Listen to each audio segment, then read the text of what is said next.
Welcome, everybody. I'm so happy to have you here on the Dear Abby Dolliver Show. I'm Abby Dolliver, Superintendent of Norwich Public Schools. And today we have several guests that will talk to us about our Uncas Network School, who has done remarkable work in a short period of time to actually what we call turn around the school. So I think we will start by having you each introduce yourself with your role, and then we'll go into some more pointed discussions about all the great things that are happening and have happened since the start of school. So would you start introducing yourself, by introducing yourself? I'm Joseph Lababera. I'm the administrative intern at Uncas Elementary School. Thank you, Joseph. I'm Sarah Fuchs. I am the administrative literacy specialist. Thanks. I'm Kelsey Lofgren. I'm the school social worker.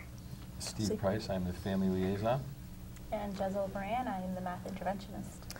Thank you. And we have people that represent different facets of the work, what I call a big puzzle. We were just talking about Rubik's Cubes. It's like a big puzzle that we put together to build our capacity at Uncas School so that the students have the best and the families have the best educational opportunity they can. So we're going to start with Mrs. Fuchs to talk a little bit about your role and administratively, since you're the administrator here, what you see that as and from where you come and how you get to where you are. Thanks. So my role has many different little roles within it. My main title is Administrative Literacy Specialist, which means I do a lot of research and coaching on literacy and best practices. I coach teachers, I help them with unit plans, maps, help them with different assessments. But I also have other roles in which I reach out to families and communities to help build that relationship. I support the Climate and Culture Plan that is a big goal of Uncas this year, as well as support the interventionists in their various roles. That's great. And I know it's the first year that we have a principal in what I'll call assistant type principal, but a multifaceted role. And even though Uncas is one of our smaller schools, there's so much going on with the plan that we have written and are trying to implement that it's great to have other support. So why don't we talk a little bit about what a math interventionist might do at our school and how this was written into the plan. I don't know if you know that part. I can add that part, but talk a little bit about what you do. Sure. So basically my role there is to kind of get the students, I guess, working harder in math, which is not an easy thing to do, of course, because they don't like doing math.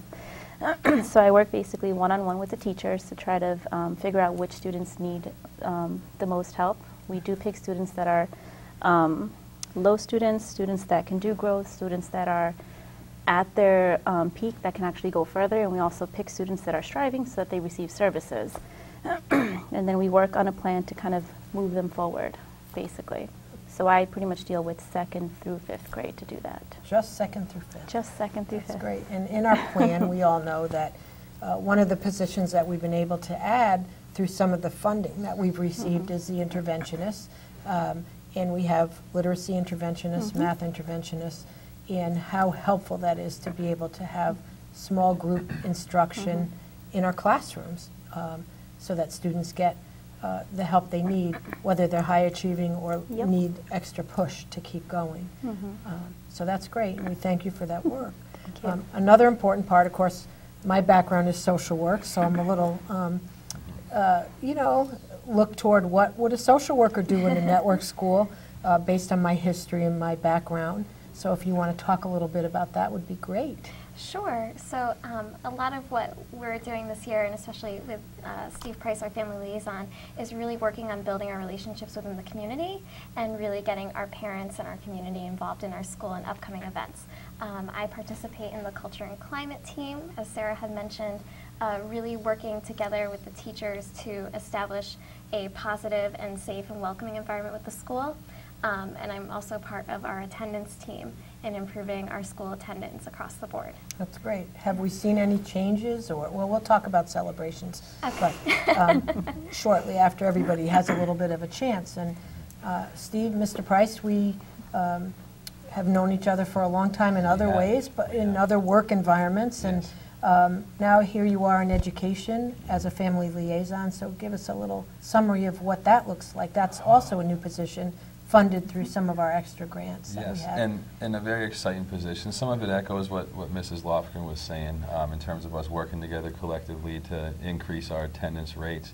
and a huge family engagement piece. A huge goal, even beyond academics for us, is to engage the community that we're a part of, whether it be families that have students there or don't have students there, but just kind of being these community leaders and a face for families to know that they can turn to when they have questions or not sure exactly where to turn to in the community for certain resources. So we're really focusing in on those types of things beyond the academics. You know, Mrs. Lofgren and I and our school psych doctor work very, very hand in hand to identify families that are at need and to see what resources we can connect them with. Another role of it is also a big effort in terms of trying to get our message out to the community as to we have a lot of money coming in as a turnaround school. What are we spending these funds on in terms of the improvements, letting people see those improvements, and also getting the word out to families of our students and the community as a whole as to what we're doing in the school, and just promote that positive message of all the good things that are going on. That's great. It's so important, and I know that's made a big difference, especially having a strong team. And now, last but not least, of course, Mr. LaBarbera, talk about how you got into this program a little bit, what it offers to our school community. I got into this program because of the focus, as you said, Abby, on turnaround work. I have a passion for turning around schools. I believe that all kids have the ability to achieve at a high level. So this was a unique opportunity to participate in another turnaround school within the district. And it's just been a tremendous opportunity to learn and grow from all the individuals at Uncas. They have a great team there, and I've really been fortunate to spend a year learning under them. In terms of my role within the building and things to be a part of, just analyzing and monitoring some of the different school goals and targets and looking to see where are we in terms of those, and then just really helping try to get up some of the systems and running and just trying to be be part of the pack. That's great. Yep, we're part of the pack, and I want someone to talk a little bit about the pack, pause, and all of that in a second. We did have a previous show with Mr. Foster talking about what a network school was, but it is, just so if new people are watching, for their benefit, really we were selected after an application process because we were a school in need of improvement and willing to improve, which to me is the most critical, that we would build a team together for the benefit of our school, our families, and our community to provide the best opportunities possible for our students. So there's a lot of accountability with some funding to kind of dream about what would it look like and how do we get there. So that's what we've done. We kind of dreamed about what would it look like, which is well before you start. So sometimes when you get in there, the what would it look like changes a little bit, but that's what you're all doing, is kind of adjusting what will it look like to what it is, and then how do we move forward. And I know based on some of the work we did with our Board of Education last week and our district leadership team, that it's making a difference, that we're seeing improvement in student achievement already, which is quick in a turnaround school. Usually by the time you get everyone settled into their roles, it takes a little while and we have more to do. But it's a credit to your whole team and you here representing them that that's happened already. I think if we look at our work, which is we focus it on talent, academics, culture, climate, and operations, maybe we can address those areas a little bit. So the talent part talks about having the right people, what I say, in the right seat on the bus. So you could have a bunch of staff working in a school, but if they're not in the right space, doing the right job in their right seat, it doesn't happen as well. But I think that the team has worked well to maybe change seats. I know you changed offices a lot to figure out who should represent what and work where. So and how that then plays out. So I don't know if one of you can speak to the talent aspect a little more. I can, I can definitely say as the years gone on and roles have been a little bit more defined for us as staff in the building, we've definitely noticed more of a turnaround and more of an improvement. And while it may have taken a little bit of an amount of time to get to the point where we know exactly what seat to be in and who's driving and who's doing so on and so forth. Well, we always know who's driving at Uncas, but But once we found that, people were kind of in the right spot and, Yeah. and doing the right things, we've seen a lot of improvement over the last few months with a lot of the things that we were struggling with earlier in the year. So That's it's helped great. a lot. That's great. As Steve said, once everyone was kind of in their right seat on the Yes. bus, Mr. Foster and I have been able to really look at differentiated professional development and to meet those needs of the teachers to help them grow in the capacity that they're already in and to work on their strengths. In that sense, we've been able to have teacher leaders That's who are great. able to share their strengths with teachers who have other strengths so that everyone is sharing their strengths and building from each other to build their ability to really serve the children. And really, that's what the growth of the talent portion of our plan is, that. So it takes people who are part-time, who are helping in a subject area like you, and it takes people in even though you may not be a classroom teacher, there's a lot you can add, or you, any of you, to the plan. Now for academics, maybe, Sarah, you can talk about that a bit. So academics this year, this was our second year of Reader's Workshop. However, with a large staff changeover, we had a lot of teachers in their first year. So we had to really start back to last year and give them the training that they needed and that they had missed not being part of the team last year. So teacher leaders, myself, Mr. Foster, and Mr. Lababera have worked really hard on the academic portions to not only fill in what they were missing, but get them up to speed so that their classrooms and their students weren't behind because of the professional development that they had missed out on. We're also very fortunate to have a lot of interventionists. So the interventionists are part of the academic team. They come to the data teams, they come to the PLCs, they collaborate with the teachers on student action plans, which also helps them formulate a plan for how they're going to help the student while they're with the student. It's directly aligned to the curriculum and the standards, and they meet often so that if a week or two in it's not working, they could automatically adjust. That's great. So that's the whole point, is to build the foundation with everybody and then figure out how we grow it. And it's working. We've seen a lot of growth. We recently took the NWA maps, and at Uncas in both math and literacy, we met our projected growth and exceeded it by over 30%. That is great. Congratulations. See, I think everybody has a piece in that. It's not just the teachers, it's everybody, including the families and the community. It's all the support that makes the team. So that is really great news. And then the next portion is culture and climate, and I think all of you have a little piece of that. Are you leading that? Would you like to talk about that? I'd say we share the leadership responsibilities. Okay. At Uncas, we Shared break leadership. the culture and climate down into 4 sections. So Okay. I'll talk a little bit about the student culture section, and I'll let Steve and Kelsey talk about the attendance, the wraparound, and the family engagement. Great. In terms of our student culture, we really tried to push pause, show us your pause. And we were Can you very- tell us why you use the pause? Yeah, we were actually very selective at Uncas in the beginning when we came with the acronym. So PAWS stands for Pride and Present for P, A is Attitude, W is Wise Choices, and S is Safety and Service. So we really wanted to pick things that we knew we could specifically describe and everybody could know what they looked like in all of the different areas of the school. So also PAWS relates back to our wolf mascot, which relates back to us being Sachem Uncas School.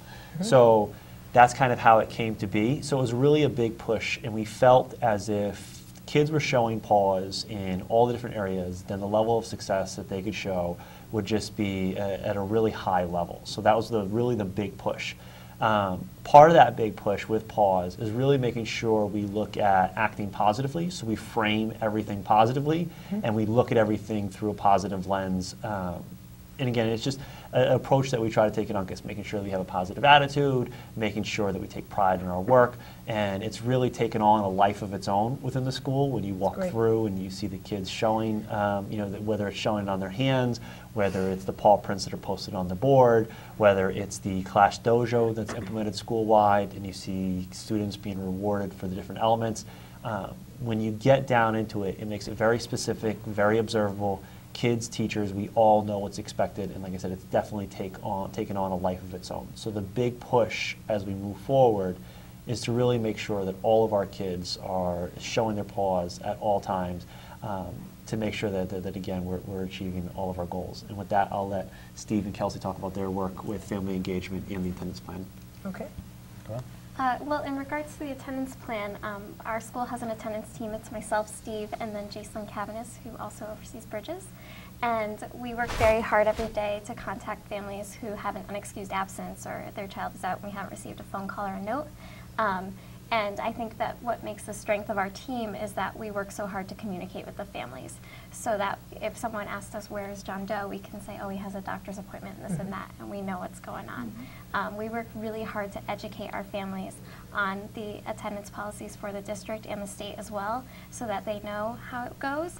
And we also work very hard to see if there's any way at all that we can help in getting their children to school, whether it's as simple as an alarm clock or a backpack.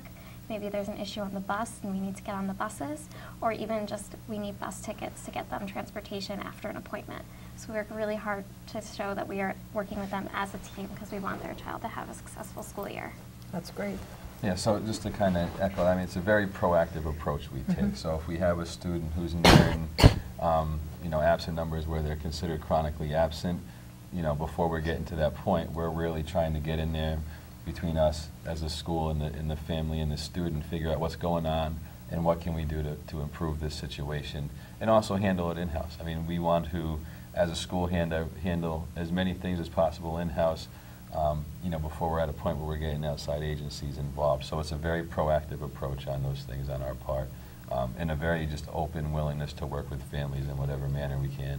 It sounds a lot about building relationships, because we all know that that's critical to success for anyone, is to know that you have someone to go to or someone you trust. And for some people, school wasn't that popular for them or positive, so it's rebuilding those relationships for some of our parents so that they know that we're here for the best for their children and for them and their families. So the relationship part. Yeah. Anything else about the climate and culture that you want to address? You know, one big push, even just through conversations that Mr. Foster and I would have previous to the school year, just culture and climate-wise, was also this feeling like a big family. So that when I'm walking by Miss Moran in the hallway, we're not just walking by each other. Good morning, how are you? Have a great day. And the expectation as adults in the building that we're greeting each other, and that we want our students to see that and also have that as part of the culture where they're walking by and, good morning, Mr. L, how are you? So that's just a big piece that we push that seems simple, but it builds so much, so many positive things within the community. So Absolutely. Huge push for that as well. That's great. And then the O is operations, which is more probably about budgeting, programming, as part of some of the funding that we received through bonding through the state was for facilities improvements, which we wouldn't have the opportunity to do otherwise. We don't have that kind of available funding.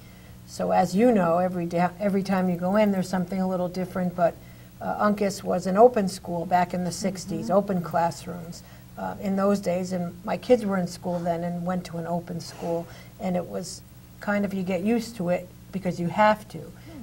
But the team really felt, the leadership team really felt that let's look at that a little different. I know Mr. Foster did, the principal, more than anything. So we've been able to structure some of the rooms a little more with walls. And I don't know if it's impacted anybody's work, but you could speak to that if you want. And really putting in floors instead of worn-out carpeting. Nothing that was millions of dollars, but enough that the bond could help us do it to make it a more positive environment, because if you're proud of where you are, we all know that you feel kind of better about where you are. So I don't know if anyone wants to speak to some of those operational changes. I personally, because I was here last year when they didn't have the walls, I think the walls are amazing. I feel like the kids are more focused in the classroom, they know what they're doing, and I think the teachers feel better too, because you don't have like two different conversations going on in one room and the other one. So I think they're amazing. Yes. That's great. And the beauty is that we can open them or close them. So if we want to do big events together, we can do that. But even beyond the classroom, I mean, you know, it gives our interventionists a chance to be in a closed, quiet area. It gives our student services, myself and Mrs. Lofgren and other people, actual areas to work in and be in and set up, and you know, just using to promote our message and get our message out there. And have some confidentiality, privacy, that, And I think that it also benefits the students because it's really decreased the noise volume and has really helped with their focus. And I know that a lot of our artistic kids are eyeing the blank walls, looking forward to hopefully doing some sort of artwork. great. Yeah, so it's a great opportunity for them. but you're right when you mention it lowers because the louder things are, I think I find that with myself. Yeah. If the noise level's high, you tend to talk louder. So this way it keeps it at a better level. So in terms of the operations and the budget and all that, we have our district funding, which is part of it, and then we have the network funding, which we use to do these additional things that to me are needed, necessary, and are making a difference. So we're very fortunate. The accountability I mentioned earlier is that we have visits from the state, representatives from the State Department of Ed regularly, and we have to show our progress. So we talk about attendance, we talk about student attendance, we talk about staff attendance, we talk about academic performance, where that would make a difference. And we have to show that they're investing in us and that we're doing things wisely, using the finances wisely, the money, whatever we decide to do, and that it's making a difference. So we're always working at that to show that, sometimes people think, you changed that again, or you changed your mind about something, or how come you need 2 more interventionists, or 1 less, or however it works out. It's because as you work it and you see growth come and go, you want to make sure that you're having growth in the right area. So I thought, because you all have different roles, if you could think of an aha moment, this year for you in your roles, kind of new roles for you both, and you at Uncas. Steve, for you, this is your 2nd year as an interventionist, but still it's a new kind of opportunity. If you want to think about maybe an aha moment that you could share that shows that this investment by the State Department of Ed really makes a difference to our students or our families and our community, and kind of what that meant to you to be part of this team. Do you want to start, Joe? Sure. I don't know if this will answer your question, Abby, but I know for me one of them is at one point we were reviewing some student achievement data, and we saw just tremendous growth. And that was really a really satisfying moment for myself to know, like, I was part of this. I think that people forget sometimes, that turnaround is something that's very challenging. You had said that in year 1, you don't always expect to see gains, and we're seeing gains at Uncas. So it's like, oh my gosh, this is why we do this work. And one of the things I think about is when, I know for most of us when we got into this, you always hear you do it for the kids, and we do. So to see kids making growth, and it's just a tremendous, tremendous, tremendous feeling. And to know what a strong team we have, and to see the future, it makes me very excited to know this is where we got, and this is where we're going. So I'm very excited for the future of Uncas. And like I said, it was just tremendous to see some of the growth that our kids have made. Thanks, and it is emotional for me, so I won't say a lot about it, but because it is a long, bumpy road to get going, we set these goals for ourselves, we develop this plan, as I said before, and it's like, can we do this? How do we put the right people together? And then some people come and some people go, and it's not against anybody, but it's about people stepping up and saying, I know we can do this, and the expectations are high. And it's all for the students, and they're out in our audience. Some of whom have been to Uncas before. They would be very interested to see the changes there. But now, Sarah, if you'd share with us. Well, as you know, I've been part of the district for over a decade. Yes. And this year, we were able, with the extra hour, to have professional learning weekly for an hour for each staff, and it's differentiated for their needs. We're also able to provide embedded PD, which Joe and I do a lot of with the teachers. So to see the connections now between new learning and the data teams and the growth with students, it's in real time. So when we provide the PD, we're able to see it immediately put into practice the next day, and then the following Friday we're able to see results from the students. So you're supporting the teachers so that they can learn, and then they can then support the students so that they can learn. So that's the way it's supposed to work. So it's a beautiful thing. It's wonderful. Thank you. I think in Kelsey? regards to talking about how we were talking about talent earlier and talking about the changes, I think that our staff, and especially myself being a new staff member this year, we had a lot of new faces to the school, and I've just really been blown away by how easily everyone is to adapt and to change and to learn new ways to grow and to really help the families and the kids. That's And great. That's really one of the strengths that we have. Thank you. I've probably had more than one or two, several aha moments here this year. But, more recently, especially when Kelsey and I, when we meet with families, the message we try to leave them with is that we're here for you. No matter what we met about previous to this conversation, we're here for you as a family. And we try to send that message out. And I was kind of waiting for it to catch hold. And what I'm starting to see over the last month or so is that I've started to have a lot more families reach out to us. And when we're asking, how they come to know to reach out, the feedback is usually like the words kind of getting out that, there's like this open feeling around it, an open invitation. You don't need an appointment to come in here and see me. But that word is definitely kind of getting out, and that's kind of been an aha moment for me in the last It's few all weeks. coming together. And in our math interventions, Of course, it has to be how far they have come from last year, seeing how low they were to how far they've gotten now and how much further they can get. It's just amazing how much they've grown. It's amazing. mind-blowing, yeah. what anybody want? We still have a couple more minutes. I didn't know if anyone wanted to add anything else that came into your head about this opportunity or the program itself. You alluded earlier to you and I knowing each other in a past workplace, but a big part of that was us having an opportunity where we opened up an alternative school in another district, and when we talk about turnaround, that was the roughest years of my professional career.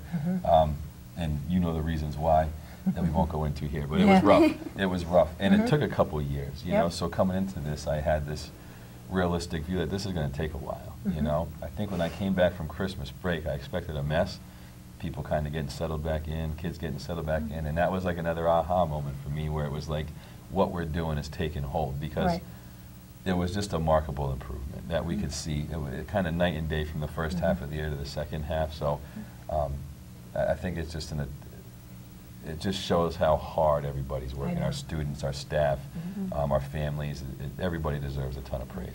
And that's what I wanted to mention, that it's all of you, the 5 of you certainly, and the rest of the staff, because it's the big puzzle, the big picture, that everybody has an important role. It's so critical that everybody knows their value in terms of what they bring. So you could have a class that's a little more difficult as a teacher, or new curriculum to learn, a new math program, and people are stressed out, right? But we have support, and we try to find the right support, and we try to build a community that's engaging. I attended one of your character ed rallies. I don't know if it had a particular name. PAC meeting. A PAC meeting, right. How could I forget that? And it was just so uplifting to see the excitement for the parents who attended and for the students who won awards. But that's what happens. It catches on, and then people only want to get better. And it's because of your leadership, Mr. Foster, and the rest of the staff. So as the district superintendent, I'm so proud of the work that's going on. I know it sounds trite, but man, I helped build the plan, and then I step back and say, you do it. And it's just a beautiful thing. So I thank you for your work and your efforts, and keep it up. It's making a difference for our community and our students and our families, and that's the whole point. So we'll show the state we can do it. We need additional funding, and thanks very much again. Thank you. Thank you.